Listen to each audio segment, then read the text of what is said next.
sistem yang kami pakai di sekolah itu lebih ke talaki.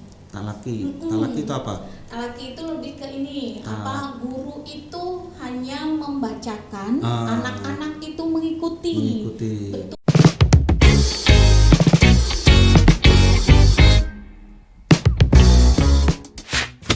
Oke, assalamualaikum warahmatullahi wabarakatuh. Tapi pun sahabat Pringsewu TV dimanapun Anda berada, kembali lagi tidak bosan-bosannya kami menghadirkan informasi yang update, akurat dan bermanfaat di podcast Sewu Tamu yang ada di Jalan Kiai Jolib, Gang Trimurti, Pringsewu Barat. Hari ini saya menghadirkan narasumber dari dunia pendidikan. Sebenarnya selain dunia pendidikan, beliau juga berkecimpung di dunia UMKM atau usaha kecil menengah, dan ibu narasumber kita ini termasuk ibu karir, wanita karir lah. Ya, bersama saya Ibu Puri Wijayanti SPD. Selamat sore Ibu.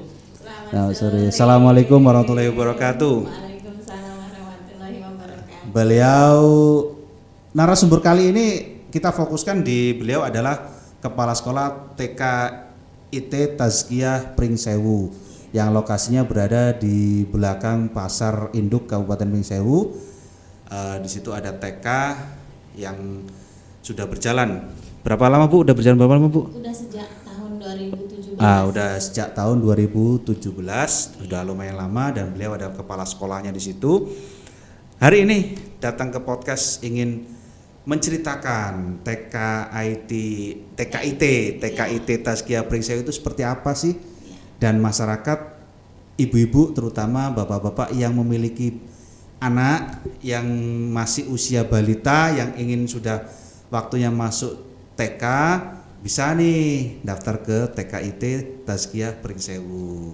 Sekilas Ibu Puri silakan dijelaskan Bu, TKIT Tazkiyah Pringsewu itu seperti apa? Bismillahirrahmanirrahim. Hai semuanya. Hai. Salam kenal, saya Jayanti, biasa dipanggil dengan Ustazah Jayanti. Kalau di sekolah ya. Ayo Ustazah. Dipanggil, kalau di sekolah kami dipanggil Ustazah, bukan Bunda, bukan Guru. Iya Ustazah. Iya, karena bahasa Arabnya Ustazah itu kan sebenarnya guru ya. Betul. Seperti itu. Jadi guru wanita. Guru wanita, betul. Kalau Ustaz kan guru laki-laki. Ya. Jadi di Pringsewu itu ada sekolah yang menurut saya bisa jadi alternatif orang tua untuk menitipkan ke lembaga kami. Kenapa? Karena kami TKIT Tazkiyah itu lebih mengutamakan dengan agamanya, seperti itu Pak Ato. Jadi kegiatan aktivitas pagi hari itu adalah kegiatan kita anak-anak untuk lebih mengenalkan Allah dan Rasulnya, seperti itu. Jadi pagi hari anak-anak itu harus dalam otak, gitu kan, supaya mereka fresh, supaya mereka itu lebih semangat lagi untuk hari ini ngapain aja gitu, lebih semangat. Terus di pagi hari setelah itu kami berdoa, kami menghafal. Jadi setiap hari itu anak-anak itu menambah dan mengulang hafalan, gitu Pak Ato. Tapi sistem yang kami pakai di sekolah itu lebih ke talaki. Talaki itu apa? Talaki itu lebih ke ini, guru itu hanya membacakan, anak-anak itu mengikuti. Betul. Jadi nggak diminta untuk menghafal berapa, tapi diminta untuk ngikutin gitu. Ngikutin yang ustazahnya sampaikan, ngikutin yang ustazah berikan gitu. Jadi setiap hari ada surat-surat ayat yang baru yang memang kami berikan kepada anak-anak. Dan kami juga mengajarkan dan mengenalkannya lebih tepatnya untuk sholat. Jadi anak-anak itu setiap hari ada praktek sholat duha. Seperti itu, karena kami ingin mengenalkan mereka itu tentang Allah itu sejak dini. Karena kami luar biasa Pak Ato, ada pengalaman yang amazing ya menurut kami. Kami pernah menerima anak yang dia hiperaktif, luar biasa. Tapi aktifnya itu nggak terkontrol. dia suka tangannya main, terus mulutnya main gitu kan, maksudnya main, Loncat-loncat, lari pokoknya, wis hiperaktif gitu. Terus 1 tahun itu kami tanya awal itu kami tanya dengan orang tuanya, apa yang membuat anak ini seperti ini. Nah, akhirnya kami tahu. Setelah kami tahu, kami cari solusi cuma satu, dia diwajibkan untuk ikut sholat. Walaupun nanti belajar di kelas itu dia keliling, nggak masalah. Tapi kalau dia sholat, dia sholat. 1 tahun kami ngajarin dia untuk duduk diam sholat, ikutin sholat, gerakan sholat. Setelah 1 tahun dia berkurang dan nurut sekali Ustazah. Dari itu semua kami mengambil kesimpulan bahwa sebenarnya anak-anak yang memang banyak aktif, banyak bergerak itu bisa dikondisikan dengan sujud, dengan apa namanya, anak-anak wudhu, terus anak-anak sujud, dengan sujud anak-anak itu bisa dikondisikan gitu. Jadi lebih apa ya, lebih terarah kalau menurut kami. Jadi secara tidak langsung dengan sholat dilatih anak untuk anteng ya, untuk tumak ninah gitu ya. Betul, untuk tenang. Tenang. Gitu, untuk tenang gitu. Jadi anak-anak di tazkiyah itu lulus dari tazkiyah, keluar dari tazkiyah, mereka itu tahu bacaan takbiratul ihram, bacaan ruku, bacaan sujud, bacaan tasyahud awal, tasyahud akhir, mereka itu tahu. Walaupun memang tidak sepenuhnya ya, maksudnya tidak sepenuhnya itu nggak hafal, kan kadang anak-anak itu ada yang lupa gitu kan, terus seperti apa. Nah, insya Allah mereka yang keluar dari tazkiyah itu mereka tahu, oh itu bacaannya ruku gitu, itu bacaan sujud gitu, oh ini tasyahud akhir gitu. Dan itu kami berikan itu karena setiap hari, dan anak-anak itu yang di kami itu sampaikan, mereka tidak diwajibkan untuk hafal, mereka tidak diwajibkan untuk tahu, yang mereka diwajibkan adalah ikuti Ustazah. Ikuti. Betul. Pembiasaan itu ya. Pembiasaan. Nah, itu kami lakukan di pagi hari. Jadi posisi anak-anak masih fresh, posisi anak-anak masih seger, kita isi dengan Asmaul Husna gitu.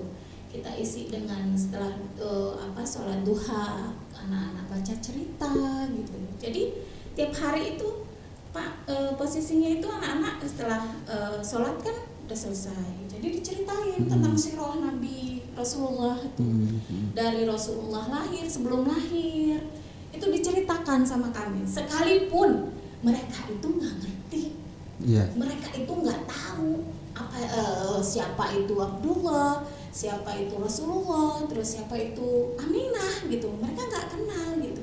Akan tetapi itu tugas kami sebagai lembaga, bahwa anak-anak itu harus tahu dari sejak dini sudah dikenalkan. Betul, sejak dini harus diperkenalkan bahwa ini loh tauladan kita gitu, Rasulullah gitu kan, seperti itu. Ini loh sejarahnya Rasulullah. Dari anak-anak duduk diem mendengarkan itu membuat mereka cooling down, yang tadinya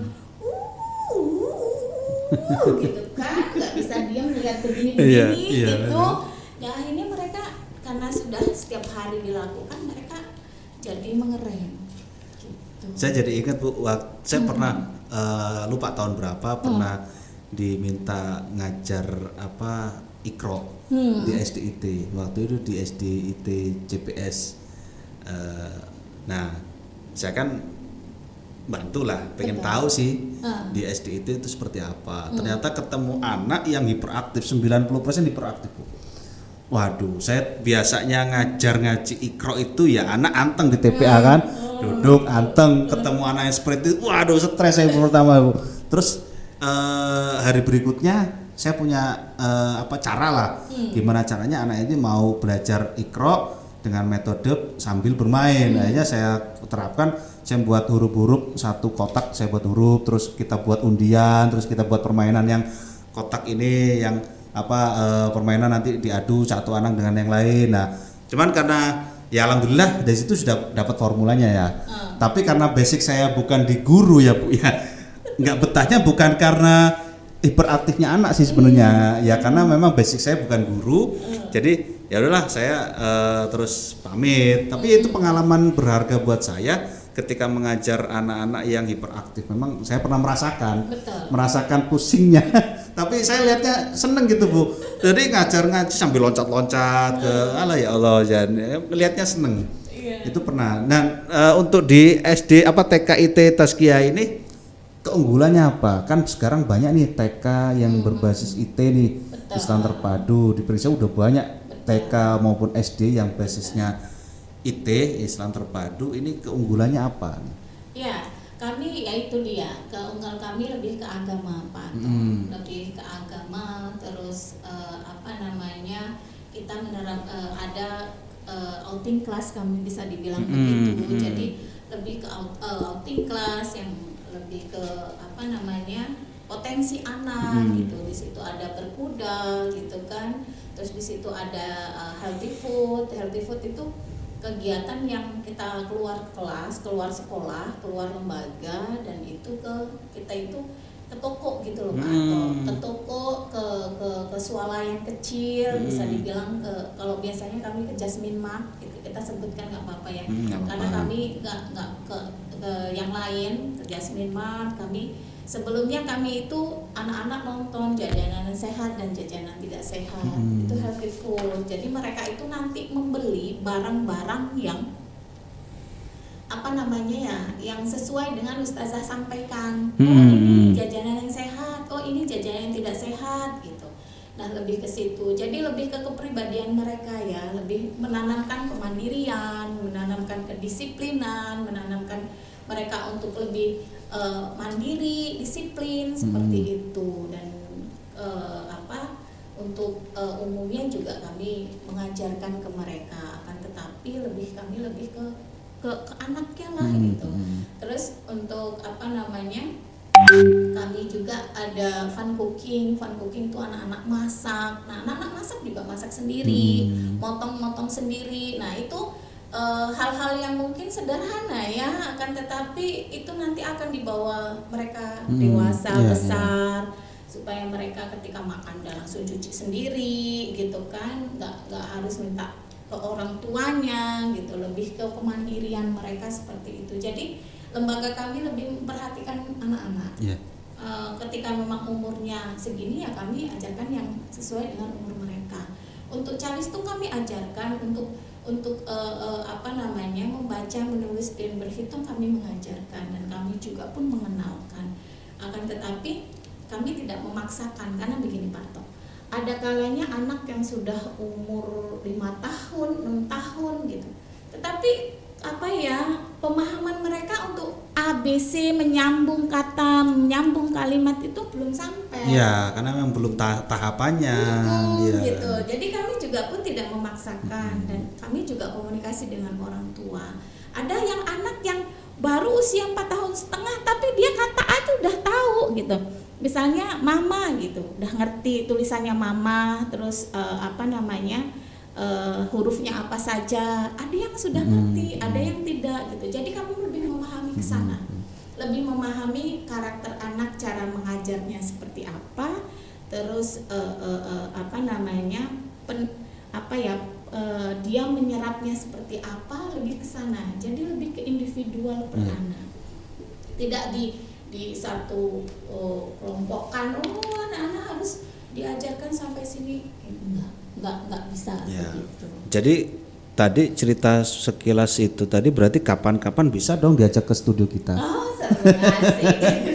Jadi nanti anak-anak datang ke sini, kita siaran di sini, di streaming kan, di live kan, di sebelah juga bisa radionya. Jadi untuk mengenalkan anak-anak, ini loh dunia siaran radio, podcast. Nah, kapan-kapan bisa diajak Bu ya? Iya, boleh nanti diajak, apalagi anak saya yang tahun ini itu yaitulah media itu membuat mereka terbuka ya, lebih aware gitu. Jadi ada anak-anak yang kami punya studio mini Pak di studio sekolah. Apa itu? Studio mini begini. Jadi jadi kami punya studio mini yang anak-anak itu membuat vlog gitu, tapi belum maksimal. Cuman udah kami belikan mic gitu kan. Wih, keren itu Bu, keren itu. Boleh dong kita kapan-kapan main ke sana dong. Boleh. Jadi karena diawali dari anak tahun ini. Tahun ini nih anak-anak yang hai guys, Ya, gitu kan. Ini teman saya, Iya. namanya ini gitu. Dan dia luar biasa untuk speaknya itu, berbicaranya itu dia susunannya juga udah bagus. Dari situlah kita membuat studio mini, kami bilangnya. Gitu. Keren. Baru kali ini nih sekelas TK ada studio mini yang arahnya ke sana gitu loh. Iya, karena ya itulah kita gitu Pak. Jadi kita melihat anak lebih ke mana nih yang bisa kami arahkan dan Iya. mana yang memang tidak bisa, yang harus kita rem, mana yang memang tidak. Karena kan kembali lagi ya, kata Rasulullah kan, didiklah anakmu disesuaikan zaman. Betul. Betul. Nah itu Cocok. dia yang masih kami selalu belajar.